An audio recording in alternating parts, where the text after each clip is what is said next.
Welcome everyone to the Consistently OK podcast. I'm Luke and I'm joined as always by Nick. How are you, Nick? Howdy. I'm all good, mate. You? I am well. I'm looking forward to this podcast where we are going to be talking about our comic. Well, I guess he's kind of a comic hero in my eyes because I've followed his work for a long time. Yeah. Scott Snyder. Legend. Hero in the comic industry. Yes. So it's a good subject for us because it's sort of, I think it's where we kind of started talking about comics when we first realized we both were into comics. One of the first writers anyway, I think we kind of connected over, or at least we both were heavily invested in his work. Yeah. So I'll just dive right in, I think, Nick. Yeah, go for it. Oh, before we start, I haven't told you this yet, so I was going to tell you it. Okay. As we're going to be talking about a lot of Batman. Funnily enough, I had never read The Long Halloween. Whoa. I know, it was like it was one of the only Batman books I haven't read, so I bought it recently, finished it 2 nights ago. It's amazing. It is amazing. It's so good. So good. And it annoyed me a little bit, not the book, but more when I was reading it, I was like, oh shit, like The Dark Knight was so close to being able to do this with Harvey Dent. And then it just sort of all closed off in The Dark Knight, and it sort of made me a little bit more sour about that film. I was a bit like, oh, you were so close to giving me like a really good Harvey Dent moment, and you just didn't. Kind of annoyed me. Halloween is one of my favorite Batman comics. It might be one of my favorite comics. Unfortunately, I don't think the follow-ups, which was Dark Victory and I can't remember what the other one is. I know it's got Rome in the title, but like Long Halloween is a classic. And did you pick it up because of the new Batman film? Because it's got things from that. Yeah, no, I've just been going through my list. I've got like a list of like books that I keep meaning to like tick off, and then I saw it was on offer. It was a pretty good price, so I was like, okay, cool, I'll buy it now and give it a read. But yeah, it just blew me away. Like the last issue, I just thought was really, really impressive. In that I thought I knew who it was, and then it just kept spinning it, and I was like, oh my god, it is a really, really good Batman comic. I'm not so sure on what came after it. Yeah, so I think it is. I think it's Dark Victory, and because I've been told to avoid Dark Victory, like in the same way that I've been told to avoid, which I've ultimately read, but Dark Knight Strikes Again. Is it?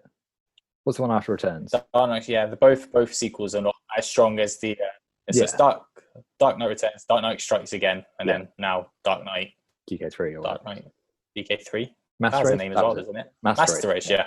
Yeah. And now Golden Child. You're spoiled. Yeah. So I did ultimately read Strikes Again. So I probably will end up reading Dark Victory, but I have been told to avoid it. It's fine, but it's not. Long Halloween is high up there in like classic Batman comics, whereas Dark Victory is just there. But you could easily just say, oh, you could read Long Halloween and then you can jump straight into another classic Batman and you just skip Dark Victory. So I picked up 3 books. I picked up Long Halloween, V for Vendetta, because it's been ages since I read it, and I figured as it's coming into October, November, good time to read it. I thought you were going to say that you'd never read V for Vendetta then, Nick. No, read it a long, long time ago, so I just thought I'd reread it. And because my brother owned a copy, read his copy, and then realised it's not in my collection. Slightly annoyed me, so I thought I've got to buy it. So I bought that, and then I also bought Morning Glories Volume 5, because I was like, oh, I'm loving Morning Glories, might as well pick up the next volume while I'm at it. It was a good price. And then realised I haven't got Volume 4. It's a rookie mistake. Yeah, I know. It's like picking up Dark Victory, but you've never read Long Halloween. Yeah. So I was like, fuck. Morning Glories is a really good. We're already well off subject, but Morning Glories, I really, really like Morning Glories, and I do not like the fact that it seems to be kind of done, and it ends on a cliffhanger. Okay. I'm not trying to ruin it for you, but it's so good that you'll finish it and you'll be like, I want more, but I know there's something going on with Nick Spencer where he like doesn't want to talk about it anymore. I don't know why. Weird. But anyway, You know who would never do that to us? Scott Snyder would never leave us like that. He would just keep going no matter what. Yeah. So I guess it's an easy way to get into talking about Scott Snyder is, what was the first Scott Snyder comic you read, and what was it? Did you read it and think, I'm all in on this guy's writing, or did you not like it? Or what was it first? It was really stock answer here, but it was Court of Owls. Good place to start. Yeah, I think I got it for Christmas. So my Christmas list used to just be books, like loads of graphic novels. It was just rows and rows of graphic novels. And I used to do this thing where like it was sort of like a mystery. I'd give a list and say, there's no specific ones I want, just pick them. And then there'd be like wild cards, which are books that aren't on my list, but books that are sort of related to what I'm reading or something like that. And then that would be chucked in. And Court of Owls was probably in the first list I think I made when I started doing this. And so, so I got Court of Owls, loved it, just thought it was so like mesmerizing in terms of artwork. I'd never really read anything like that, especially when you get to the issue where you turn the page around. Yeah. That blew me away. And then, just the writing on it. I think it was before I really got into comic book writing as well. I think it was sort of on that cusp of it's something I'm really interested in, but I hadn't necessarily written anything. And then I kept going back to Court of Owls just because I was like, this is a really impressive like start to a run, just to create something that hadn't existed in the Batman ethos. And it create it in such a dramatic way as well, to just go, this is us like all in these first 5-6 issues or whatever. So so that was it. How about you? First of all, I think it's great that Father Christmas looked at your list and chose Court of Owls. Yeah, that's a stand-up guy. Yeah, Santa. The first, I think, if memory serves me right, the first Scott Snyder comic I read was American Vampire. But I remember not being overly like, again, I was reading so many comics at the time. It wasn't something that necessarily like stood out to me. Like I really enjoyed it, but I think at the time I was probably in like a Marvel high, like just reading so much stuff from there. And I was like, oh, it was really good. And I really liked everything that he did with that comic. And I'm super excited about the new comic coming out for it.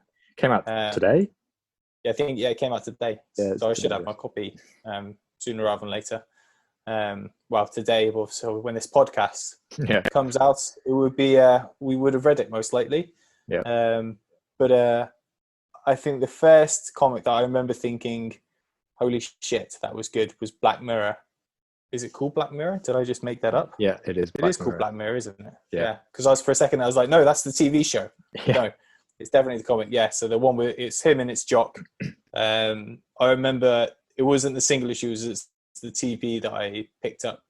I think, God, my memory is terrible. Maybe it was single issues. I probably have them somewhere, but I remember reading it anyway. I remember reading the story and I remember thinking, wow, like this guy he's gone real deep straight away into Batman, and he's sort of done something no one's really done before.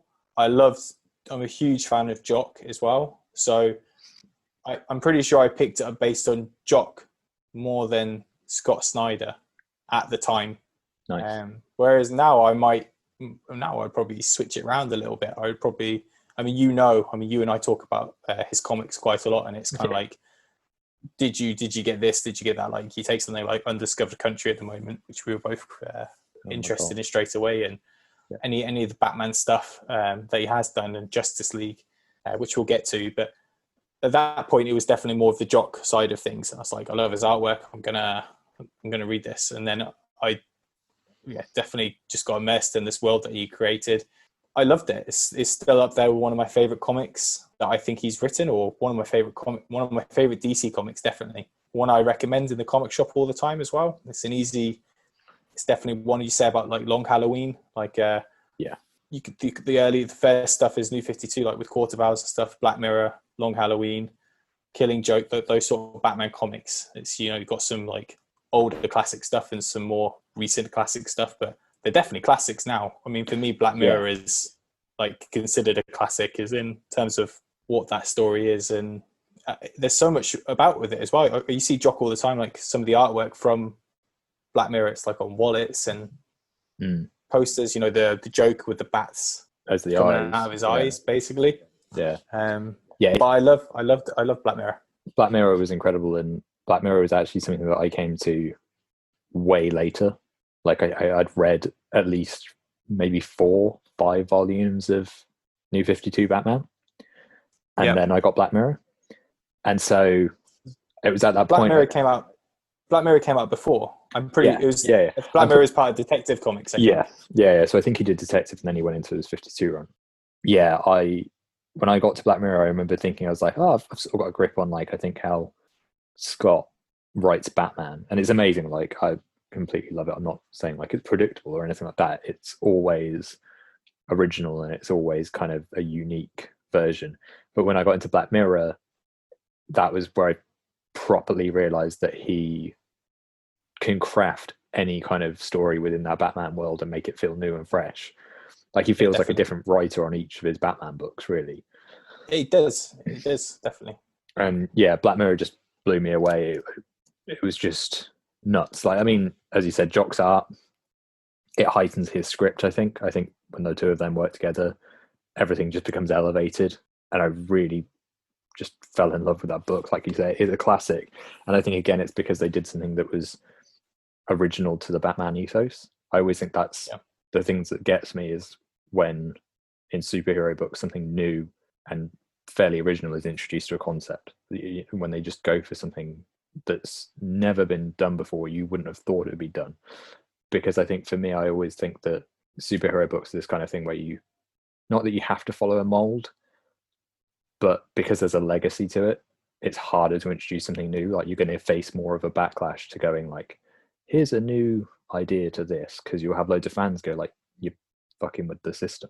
And I think that's what Scott does really well, is that he pushes the boat out with Batman and the Batman world.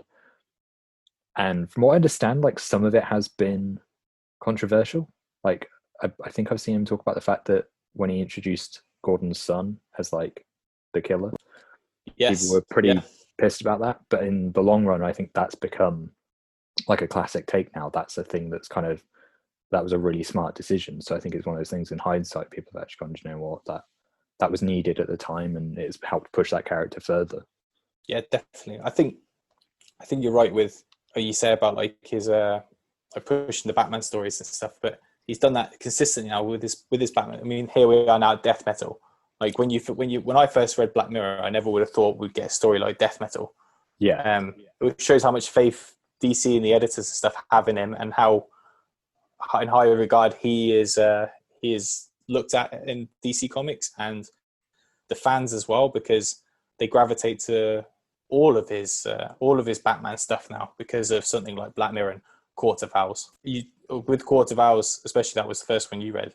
That was very closely followed for me after Black Mirror, and I thought that was, like, if it's easy to say that it's Black Mirror is one of my favorites, Court of Owls is one of my favorites as well, because you could say to anybody that comes into a comic shop, or anyone that you recommend the comics to, you know, if you want to start on I think it probably is one of the main ones I would say, if you want to start a run of something, New 52 Batman, New 52 Flash as well. I think both of those two are great runs to go towards first, just to like get into something, and because Scott Snyder does something different, it feels new, and it feels like you don't have to know all the origin stuff straight away, and it's a great story. I mean, Talon now is with Court of Owls generally, like, you know, they're like, they're such a staple in that world, like, to the point where, you know, I think if they got announced for a film or something, there'd be so much hype for it, you know.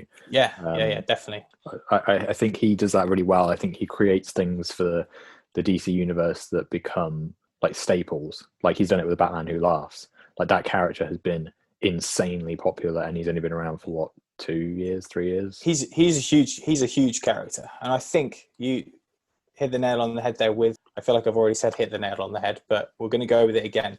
You could see now, couldn't you, from Scott Snyder's work with something like the Batman Who Laughs, that, you know, even as short a time as 5 years or 10 years, if you were watching a Batman film, and at the end of that film you had like the Thanos at the end of Avengers or something, and it was the Batman Who Laughs, or even if like Talon was like just a villain of the film, but if it was Batman Who Laughs at the end, any Batman fan that's read the comics would lose their marbles, wouldn't they? Like, you could be so excited to see that guy on the screen. It's so, like, the idea of that character is so good. Like, it's just, and it's so simple as well. Like, it's, you know, not simple as in like anyone could have come up with it, but it's a Joker and Batman, you know, together, and it's like the best of both of them, and it is scary. It's like a scary character. And I think Yeah. Scott Snyder, clearly we're not going to just go from A all the way to where he is now because there's too much. But Yeah. I think we're just going to jump around. But that character, and like now in Death Metal and what he did in Dark Knight's Metal and Batman Who Laughs in the own comic, he's just it's just so unique. And and it's crazy. I bet when he came up with that idea, I don't bet, but I would think when he came up with it, he must have thought, when him and Greg Capello were putting it together, they must have thought, we've nailed it. Oh, was it him and Greg? Or was it him and Jock? No, it was him and Greg, wasn't it? I'm pretty sure it's in Metal that you get introduced to Batman Who Laughs. Yeah, it is. Yeah, of course it is. Yeah, Metal, and then he has his own spin-off. Yeah, he's got a spin-off with Jock. With Jock, yeah. And you see that Scott obviously surrounds himself with these super talented artists and letterers and collaborators, and they're all so on board. You look how big is Death Metal now with spin-offs. Like if Dark Knight's Metal was big with spin-offs, Death Metal was huge, and all these writers are just, they must be like dying to just get on board with it. That's the other thing good. That you mentioned, like Scott surrounding himself with people. I love the fact that he's not afraid to surround himself with people who don't necessarily have as big a resume as him. That he's willing to like find somebody who's a little bit more niche, but they perfectly match the story that he's telling. And I think that's a real testament to him as a writer, that he kind of goes like, I could work with this person or this person, whatever, but are they the right person for the book? And this person seems right, even though they haven't necessarily done a whole backlog of work. They've got the style that suits it, which I think is really impressive. And again, it always adds to his stories. Like all of his stories are perfectly enhanced by that artwork. Like he perfectly matches it. And I think it does all the favors for him in terms of his story, because it resonates more. Like it becomes more memorable. Like when we were talking about Jock, at the moment, my head instantly goes to that Freeze cover from All Star Batman. That Freeze cover, I was just addicted. Like it's such a good cover, and the fact that there's two, because there's one with like the helmet and then there's one without the helmet, isn't there? Or is I have got them all, my friend. I'm down when anything Freeze. When Freeze, Jock and Snyder come together. Yeah. And I have one of, I think it's the All Star issue 2. It's like a red background and it's Batman just gripping his fist and there's blood coming off. I've got like a signed poster, but nice. If I could get the Freeze one, that is such a good cover. Like it's so good. It's insanely good. But when you think of Jock, does your head go to Batman with Snyder and Batman, or is it? I know you said about the cover, but for me, Jock and Snyder goes to Witches.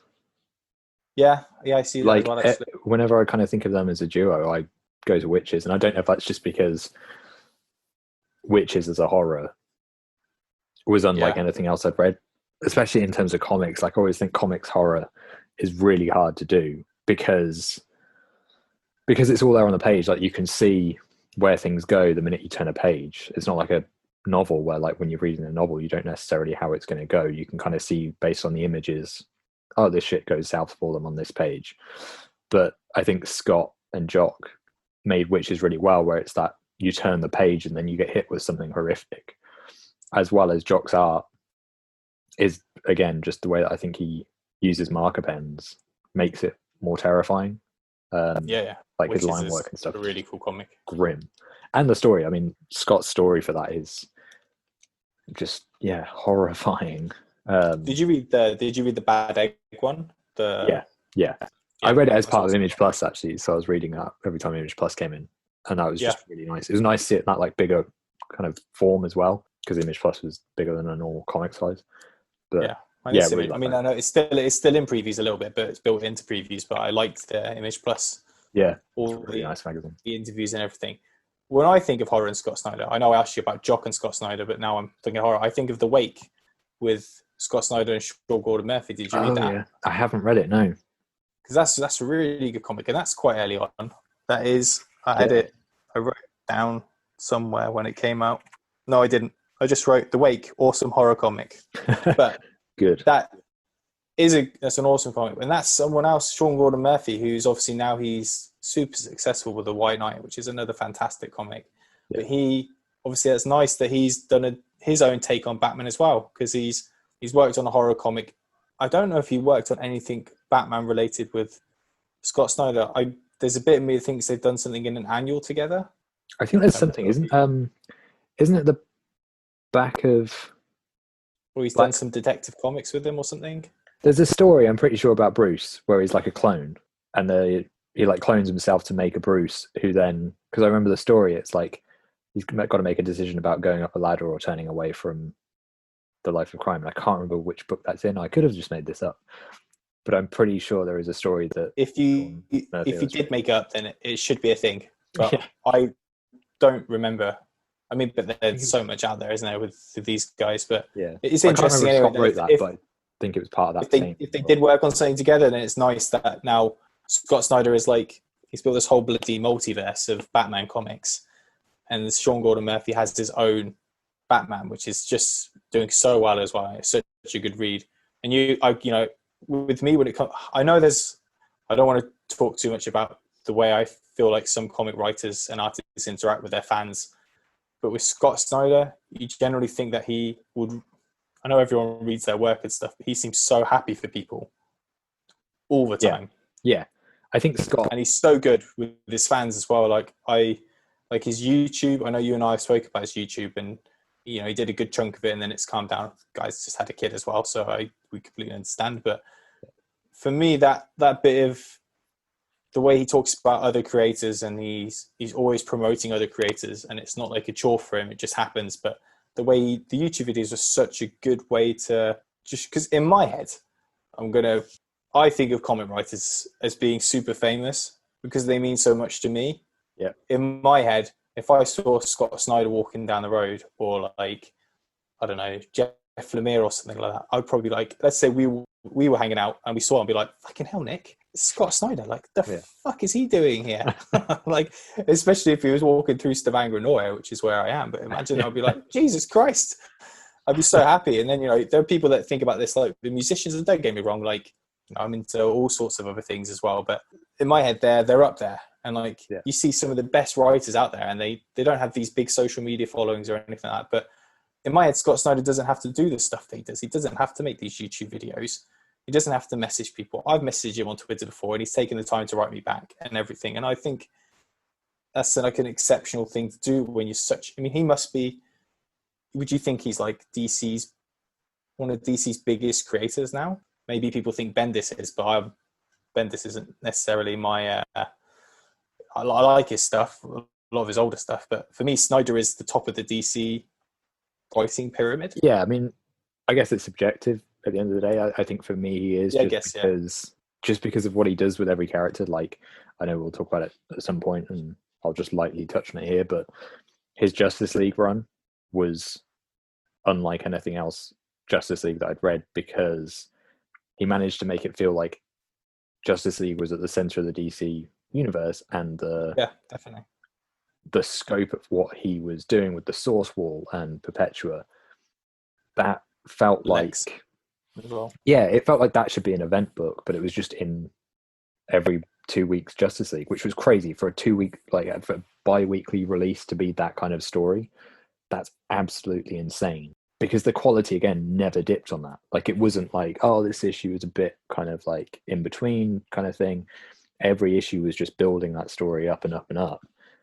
And so when it kind of ended, you're immediately like, well, what comes next? Which is what you want, I think, as a writer. Ultimately, as a writer, you're always searching for that. I think I did a masterclass recently. I think it was Neil Gaiman that said that's what a writer wants, is that every writer wants the kind of the person that they're telling the story to go, and what happened next. And Scott's stories are kind of always that. It's, you finish a page and you go, well, what happens next? And you want to turn the page, or you finish an issue and have that month wait or 2 week wait or whatever. And I just think it's such a hard thing to do, but to do it every 2 weeks. Consistently okay. Consistently okay. Yeah. But I think you're absolutely right. I think he is one of those writers. I mean, you and I text normally if we read a most recent memory, like The Last Night on Earth. I think we both were sort of like, have you read it? It's like, yeah, I read it. And I think it was like, we got to the end of issue 2. I was like, man, like where is issue 3? I need to read it because of that. And it's the same with Death Metal now. Like, you read it and my issue 3, I think for that was delayed getting into the comic shop. And I think you had read it maybe already. And other people now read it. I was like, God damn it! Like I remember finishing this issue and thinking, I have to read this next one now. Yeah. And he's so good at it. He's just really, generally, he's very good. I don't know if Scott will listen to this. Probably not. But if he did, we're not just like blowing smoke. It's his writing is that, and it's been consistently good. Has been consistently good for a long, long time. I think he's if you look at the growth from something like Quarter Vowels to death metal now and how big it's got. You said about things dipping. There are a lot of big events that do dip. I found that with Doomsday Clock. I thought Doomsday Clock dipped, and I think maybe it's because it took so long to run. Maybe I still enjoyed it, but I think it took a bit too long. But there are loads of big events out there, a lot of Marvel ones, some other DC ones, but I don't think it happens with Scott Snyder's comics generally. And I think because he plans it so well with his whiteboard and writing down that.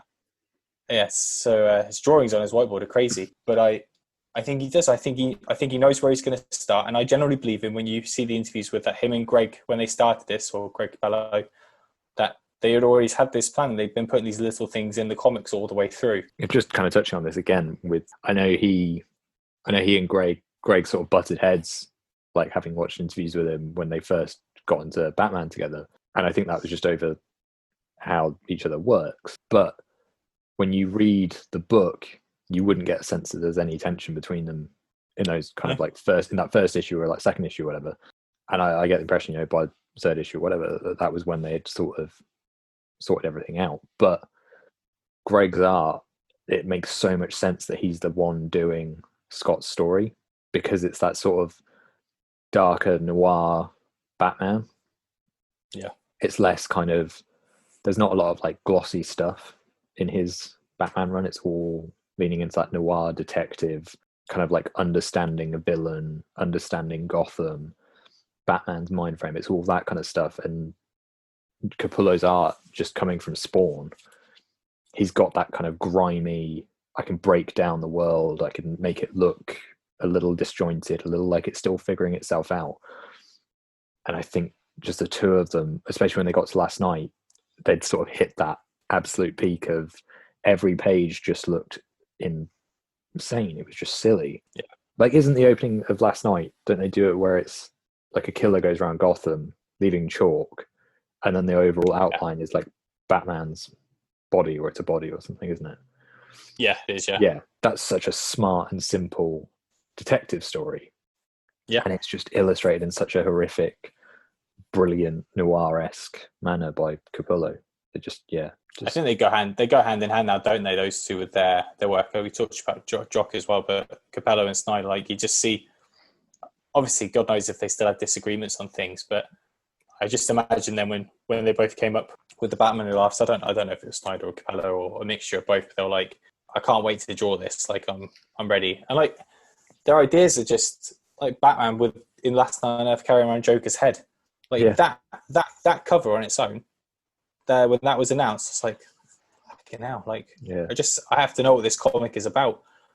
And then with the second issue cover, that with Bane with the Scarecrow on the back. Yeah, that was really cool. So cool. I actually saw these figures on that they're releasing on Twitter, and Scott Snyder put it up on his Twitter, and today I'm still getting notifications on my phone with people retweeting it. Just because it's Scott Snyder, nothing to do with me, but just because. But I mean, that's how big these things are getting. Like, there's a Last Night on Earth figure. There's a dark. I mean, I picked up the other day a Batman Who Laughs statue, because it's just such a cool idea. I'm throwing it all in one go. But I do think that's the best way to handle this subject. Yeah, I think because there's just so much scope to what he's done, it would take forever to just go through it in a linear manner. And I think also because a lot of it connects. Like, it's not like it's all kind of individual things. A lot of it is joined together, and there's kind of similar themes kind of going on. I think it's easier to talk about it in that way. But yeah, I mean, like, even with death metal, like, there's so many spin-offs for it. But even those are, again, they feel like they've been curated by Scott, that he's gone, look, I've got this story, I want you to write it, this is what it's going to be, and this is kind of where it fits into the grand scheme of everything. It feels like it's been carefully curated to the point where it just fits perfectly in line with the main storyline, adds something that you know, spin-offs are sometimes like give or take, sometimes really nice art, sometimes an okay story, you know. But for these, I genuinely think they're all pretty integral to the plot line, because when I finally go back into Death Metal 4, I think it is, because I think 3's out and there's just doing the spin-offs at the moment. I think when I finally go into 4, I'll just be like, holy shit, this journey's already been this huge epic thing with all of these characters all in different places, all going through different struggles that are all very kind of at the end of their tether. Like, this world is breaking down and these characters are failing in some way. So I feel like 4 is just going to be this smack of just, I need everything in my life. I'm really excited. I think there's actually so much more to this this event, because even after the last one comes out, which I think is 7 now, I think there's 7 main issues. Yeah, there's still spin-offs after it. I saw they come after. It's just a big event, and I can't wait to know. Even now, even though we're not even halfway through this one, or just about to be ish, or maybe we are technically, what comes after. Yeah, because you know, now he's done so much of the Batman stuff and he's done Justice League. I'd love to see him tackle another DC character, like someone that isn't Batman. Obviously Justice League, he's hit a lot of bases with, you know, Martian Manhunter was involved, and obviously Superman. Obviously Dark Knight's Death Metal is more of a Wonder Woman story as well. I think it is a Wonder Woman story, isn't it, effectively, in a way? Yeah. Or that's what he's portraying it as, or saying it is portraying it as. Like, that's what it is, isn't it? It's a Wonder Woman story more than a Batman story. That's what he said. That's again the thing that he does really well, is that he can put the spotlight onto characters whose story you wouldn't necessarily think it's going to be. Like Justice League, each arc sort of gave the focus to a different member. Yeah, I was going to say that earlier. Yeah, he did that really well in Justice League. Yeah, and like the Superman one, I think it's the section where they sort of trap Superman in that place without a sun. It's just barren. Tonally, it's so kind of crippling the way he's written it, or wrote it, to kind of feel just lost as Superman, that you kind of go like, this guy actually can't. Like, you put him in a situation where I don't know how he gets out of this, and I feel uncomfortable about that, because I'm so used to Superman being the one that's like, there's always a shred of hope. He can always kind of do it. And so when he finally gets that moment of sort of breaking out of it, there's so much power in the way that he's written it. Again, wrote it. I need to correct myself there. In the way that he wrote it, because I think he's got a prose background. I think that's the thing that I'm always really surprised by with Scott, is that he writes comics like prose. He doesn't necessarily write comics as like it has to be this one thing. A lot of the narration feels very much like it could just be in a novel. I think isn't that how he started, if I remember right? Yeah, I'm pretty sure he got picked up. I think something that he'd written got picked up, and then somehow it led into American Vampire. Or no, I think he did some Marvel stuff. I mean, I'm talking like I'm the biggest fan in the world, but obviously I've not read everything. But I'm pretty sure he did. He did a short story collection, which I'm pretty sure is called Voodoo Heart. Okay. And I know he did Iron Man for Marvel, or something to do with Iron Man. And I know he did, I don't think it was Fantastic Four. It was like a Thing or a Human Torch story. But I think that those sort of things were, he started, with novels or something. Yeah. But I think that really works, you know. It's like the Dark Knight Returns. Like the Dark Knight Returns, I think is really impressive because so much of that feels, again, like a novel. A lot of the narration is very prosaic in its kind of format, especially that opening page where he's kind of talking about when he's in the car, my foot on the gas or whatever. It's written in a format that you wouldn't necessarily suspect comics to be. And I think Scott's just brought that into loads of different genres of modern day comics, you know, from Witches to Undiscovered Country to the stuff he's doing with Batman and Death Metal. And I think to put that kind of stuff into an event like Death Metal or Justice League just takes it to a whole different level, because you're more immersed with the characters as like a thought piece. It's not just like, here's the visual representation of their emotion. The writing represents their internal emotion as well. And I think that's such a it's just super impressive, and I'm very jealous. Basically, every time I read his books, I'm like, damn you. It's It's like the end of a Scooby-Doo episode. What would be your? I mean, do you have a favorite moment that he's written in comics? I have one. I don't know if it's my favorite. It's something that's always stood out to me. I don't. Death of the Family, like it's the third volume in the New 52 run. I believe it's the third one. There's a scene where Batman and Joker are on a bridge. Oh yeah, that I loved that bit. In that, I love that bit. I really enjoyed that bit. I love that bit, Nick. It's my favorite bit when Joker's there with his half ripped off face, looking at Batman lovingly across the bridge. That bit just stood out to me for ages after I'd seen it, and I still now, when I think about it, I don't know what it is about that the writing in that necessarily, but it's just something. So it's such a calm scene. Like it's just them on the bridge, and all the stuff, everything else is sort of out of the way. And I mean, I think that's a great volume as well. Obviously, comes very quickly after Court of Owls and stuff like that. But I think the Death of the Family is a really, really good comic, like overall as well. Like that. If you think about his different takes on Joker, and obviously with the Batman Who Laughs now, that Joker that stayed with people's memory for a long time, didn't it? If there was a film made, and Joker turned up without his face on, you'd lose your marbles as well, wouldn't you? Yeah. Free. It's really good. Well, Do you have a favorite bit of any? Not just Batman, obviously. I mean, anything from Witches to and Batman and everything in between that he's done. I think there's loads. The one I'm immediately jumping to, like with Scott, it's always like that Superman bit in Justice League really did get me because I'm a huge Superman fan, and so that really just shocked me. I was just like, oh my god. But the one that I'm kind of going to mainly it's the scene on the park bench, which I think is in Super Heavy, because I think it's when Gordon's Batman. Yes, it's Super Heavy. Yeah, no, it's in Bloom. I can't remember.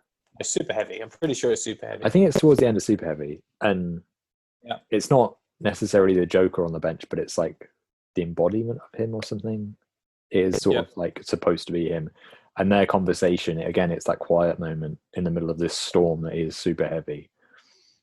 And it's Bruce kind of learning about himself, figuring himself out. And it's just, it's just a stunning piece of work. The dialogue between Batman and Joker that Snyder writes is always really good, isn't it? Like, dialogue between them. Again, even if something as weird as Last Night on Earth, when it's Joker head talking to Batman, it's always really well written. Yeah. I think he just nails so much of the Batman universe when he does it, and not just that as well. Actually, a comic that we probably can't talk too much about because it's nowhere near done yet. But Undiscovered Country. Obviously, you've just read that, haven't you? Yeah, I've read it about 2-3 weeks ago. I was waiting for the graphic novel, and then eventually got it. Because that is, I mean, Charles Soule's involved in that as well, who's another fantastic writer and someone I'm a big fan of as well. Mm-hmm. But your thoughts on that? For me, I think it's always nice.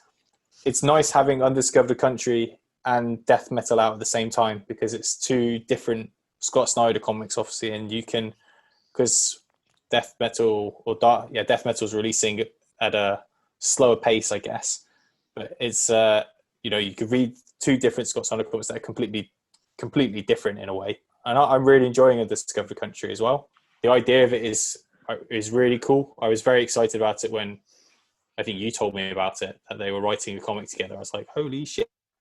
Like, that's really good, because they teased it for ages. I remember seeing them like, oh yeah, we're at Scott's cabin or his work place. And then it was like, oh yeah, I'm at Charles's thing. I was like, what the fuck are you doing together? Tell me. We've just been for a run. I was like, what are you writing? And it was that, and it's great. It's really good. But you enjoyed it as well, didn't you? Yeah, I loved it. I thought it was a really original idea. Again, it's that simplicity. It's such a simple idea to go like, oh, America closed off its borders to everybody and just shut down networking with everybody. It went into its own like little space. This is what happens. It's such a simple concept, but it's executed in such a precise and kind of detailed manner. Like the attention to detail in that world is crazy. Like the fact that there's the map, there's the postcards, there's the Yeah, it's little huge, hints isn't it? about. Yeah, it It really breaks feels it like, down at the yeah, end of each bit as well. They break it down like what I don't know. Is it the character? No, what is it that they break down at the end? There's always snippets at the end, isn't there? yeah, yeah. There's like the little like things where it's like it's the people who were there on like the days Yeah. that, yeah. So it's like Yes, how that's different it. Yeah, people that's what it saw. is. Yeah, that's amazing. And How it there's like the unfolded. story of like the person who was away on holiday and they couldn't get back or something, and it was just like, oh, I now can't go back home. It's That I stuff. mean that'll get picked up with the way the world is now. That'll get picked not because of the way the world is generally, but like how many TV shows and films are being made from comics. Like it's like the hub, isn't it? Of just Yeah, like, yes, that's going to be a TV show that will get picked up. Won't it? yeah. Like It's just, if not already, it will be done yeah. It's just sooner such rather a than later. good concept, and it's just so, it's just nuts. And the thing with it that I kept thinking as I was reading it is I was just like, I can imagine these two people like Charles and Scott writing it just had so much fun crafting that world. And so then when I That's finished it, probably why so much is into it. So you finish. yeah, that was the thing. So when I got finished it, and there's like the letters page at the back of the graphic novel, which is just the letter from both of them about how it started and how they became friends over running, and then they went and like visited the CIA and they got told certain things there. Reading that letter, I was like, fuck, this is so good. It reminded me of like when Harry and I first started working on comics together, and we just randomly text each other like little things that we had ideas for or whatever, and then you sort of see it come to fruition, and it has snowballed up into this bigger thing. And it just made me so excited to kind of go back and work on a comic book, so I can have those kind of moments of just texting a really good friend a cool idea and hope that we get to make it. It was just that sentimentality of it. I love that kind of stuff. Yeah, It's definitely a comic that comes from like a lot of like a good friendship, and like it's like you said, I bet the back and forth. That's probably why I think they have so much time. Not so much time. They're both very busy, probably, but they're both so into it that they can do all these little bits. And I don't think anything seems like too much. It's not like we should add this at the end of the comic. Yes, let's like do it. Like let's do the map. Let's do this. It seems like it's all there, and like it doesn't seem like it's going to slow down. Like it doesn't think that like we can start this now. We can't do it anymore. Like we're going to do this full on. I wonder how long it's going to be actually, because obviously both of them are they have a lot going on. I wonder if it's easier to drag it out longer, not drag it out, but like to keep it going because there is two writers. Because I think I read in the back as well that they take it in turns. yeah. I think there's something about that. It's like how they work on it, like how they do a dialogue pass and that kind of thing. And yeah, and they both read each other's work and make edits and stuff. So yeah, really, really cool comic. Like I think I've enjoyed pretty much everything that he's put out there. I think the one thing that I was really, really excited for, but maybe it didn't quite hit home with me, was After Death with Jeff Lemire. I remember this. Yeah, when it came out, I remember because I love it. Like I really fell in love with it. But I remember when you read the first one. I think it's definitely your style more than my style. I think of comic. Am I wrong in saying that? Because it's Possibly, like, yeah. But I think I'd over hyped it in my brain. Like Jeff Lemire, who I'm a real big fan of, and Scott Snyder. I was like, boom, like Jeff Lemire artwork as well, which I'm a fan of. And I think I don't know what I expected with it, but it wasn't something that I was like blown away by, Okay. honestly. But I mean, I think loads of people did really, really like it. I still enjoyed it. I still recommend it if it comes about, but it wasn't, if we're talking about like, do I love everything Scott Snyder? Pretty much yes, but this is something that I wasn't like writing home about. It wasn't something that I was like, Nick, you got to get this right now. Like it has to happen. I think that was probably me. I remember reading it, and then I think I texted you pretty much the minute I finished it, and was just like, "Oh my god, have you read it? This is amazing." And I'm sitting here saying it's not my favorite thing. But I have the single issues, and I have the hardcover of it because I have a problem. Yeah, it's fine. I do too. I really liked After Death. I thought it was a really unique idea. I loved the format of it as well, that like bigger oversized thing. the feel of the cover, that felt really unique as well. I think that was one of the first, because there's a lot of that now, like the oversized covers. Like they've done it with so many of the DC comics recently. But I think that Image comic with the AD was like one of the first larger comics I have in my collection, or it felt like it anyway. Yeah, I love that. Cool. For me, I just love that contrast of putting the comics, the kind of panel format, with then the prose, and the way that the prose was just like a snapshot image, that it was just like, here's the family or the character in this one situation, and then there's the bulk of the prose that takes you through that story and through the journey of the characters to then go to the panel work, and how they contrasted the two. I think I just really liked that idea because I hadn't come across it before. I felt like it was a really interesting take, and the story, I think off of the first one, it's hard to kind of describe what the story is, because I remember trying to sell that to customers in a comic book shop and trying to say like, so this story's about and it was like really hard to describe. So I was like, just look at the art, it's beautiful. And then they'd buy it and go, oh, I really enjoyed it.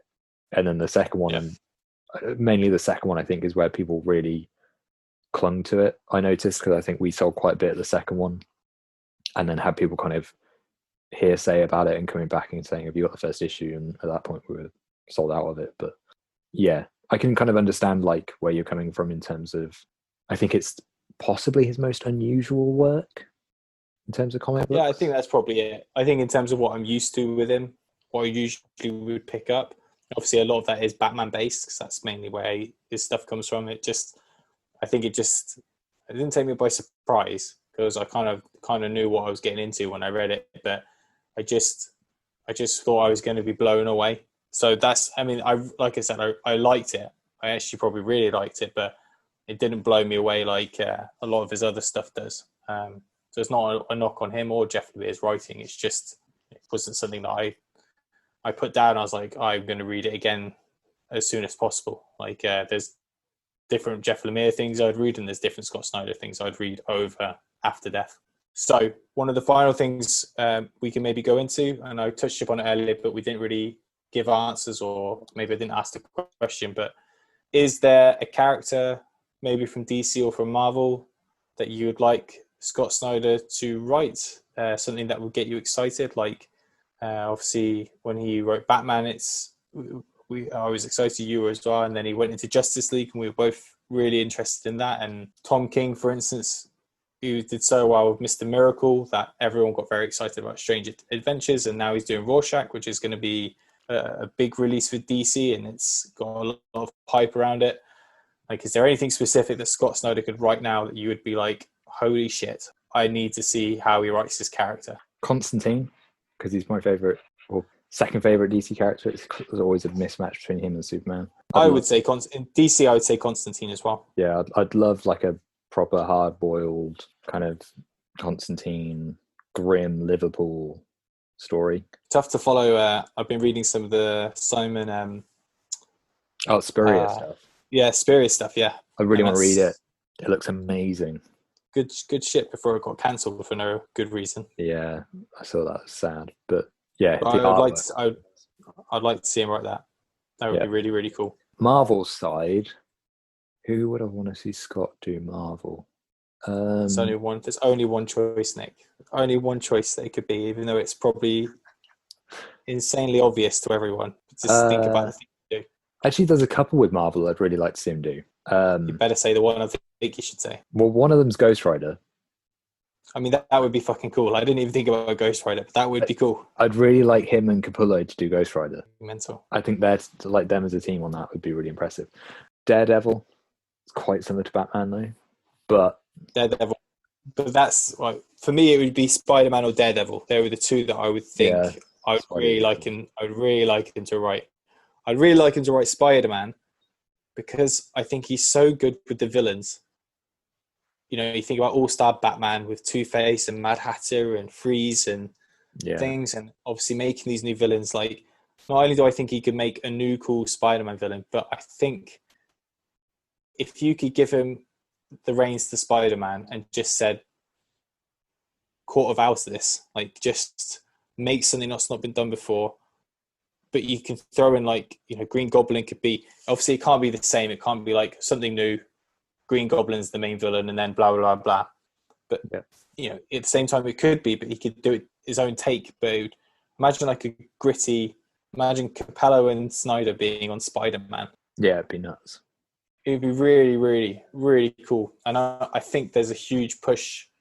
I mean, I don't know. I'm not there in the Marvel world, but I know Donny Cates is a big writer. I'd love to see Snyder and Donny Cates do something together as well. But I think there's probably a chance that Cates would probably get Spider-Man after Nick Spencer with how well he's doing with everything. But I'd love Snyder to have a go at Spider-Man. I don't think it will happen, but that for me would be, that and Daredevil would be, if he was to go over to Marvel, they're the two I'd say, like, they're yours. Run free, Scott Snyder, and get your whiteboard and draw how it's going to play out, and we'll all be very excited and happy.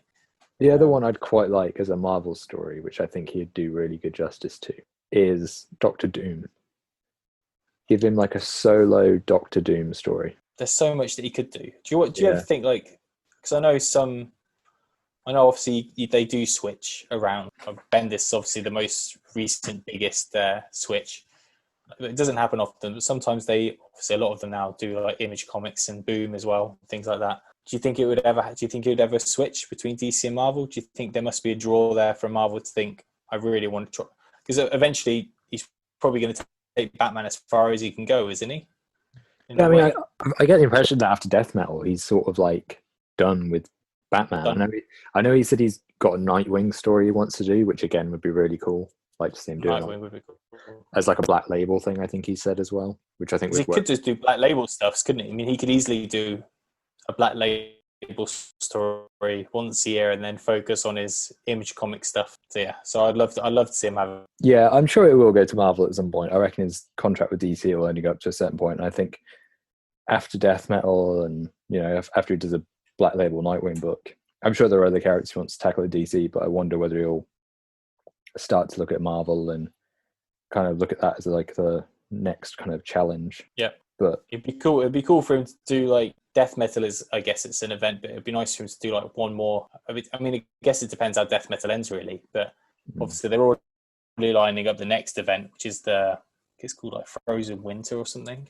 I saw there have been chattering about this. Yeah, don't know what it could be, but yeah, it'd be cool for him to do like another event. But he could just finish on Black Label stories for DC before he thinks of something else. But he's obviously got enough in his locker that he could write. He could do like one DC comic a year, and then just like a 3-issue series, and then you could just do Image Comics or.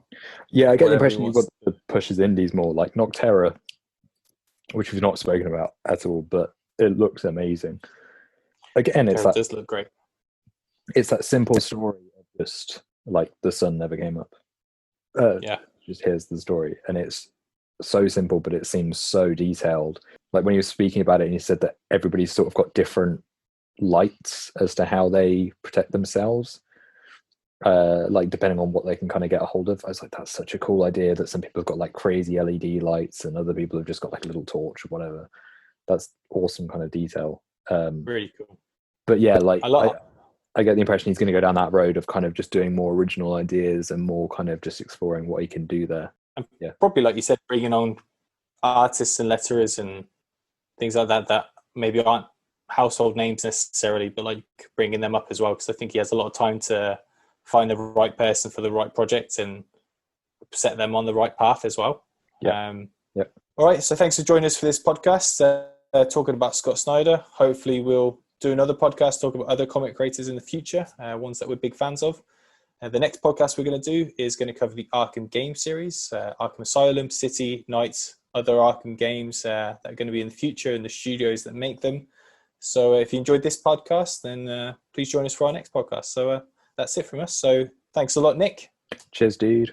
See you in a bit. All right, take it easy. Bye, everyone. Bye. Bye-bye.